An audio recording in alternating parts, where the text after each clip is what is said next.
Oil ইণ্ডিয়াৰ যিসমূহ চুৰি পাইপ আজি নিৰাপত্তা বিভাগে হওক বা আৰক্ষী প্ৰশাসনে হওক জব্দ কৰিবলৈ সক্ষম হৈছে। এই ক্ষেত্ৰত আমি টাই-আহোম জৈৱিকৰ সৈতে সন্তোষ প্ৰকাশ কৰিছোঁ।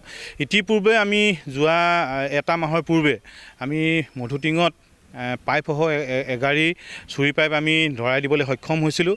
তাৰপিছতো কিন্তু অইল ইণ্ডিয়াই বা নিৰাপত্তা বিভাগে এই যে সুৰুঙাসমূহ ৰাখিছে, কেনেদৰে এজন চোৰে হওক বা অন্য কিবা উপায়ে হওক অইল ইণ্ডিয়াৰ পৰা এই বৃহৎ পৰিমাণৰ পাইপসমূহ কেনেদৰে চুৰি কাৰ্য সংঘটিত কৰিবলৈ সক্ষম হয়, এয়া এটা এক অবুজ হাথৰ।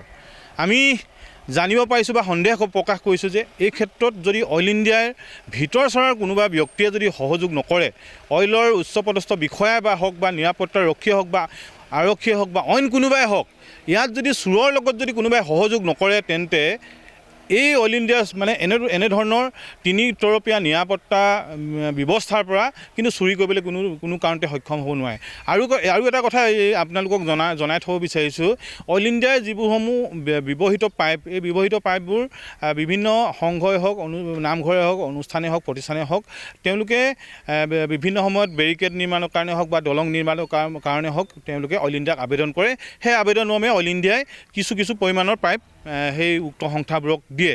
কিন্তু এইটো কথা আশ্চৰ্যজনকভাৱে যিসমূহ সংস্থাই তেওঁলোকে আবেদন কৰে, সেই আবেদনৰ এটা লিষ্ট এখন থাকে। আজি যদি আবেদন কৰে আপোনালোকে এবছৰ বা 1.5 বছৰৰ পিছত সেই পাইপসমূহ পাবলৈ সক্ষম হয়।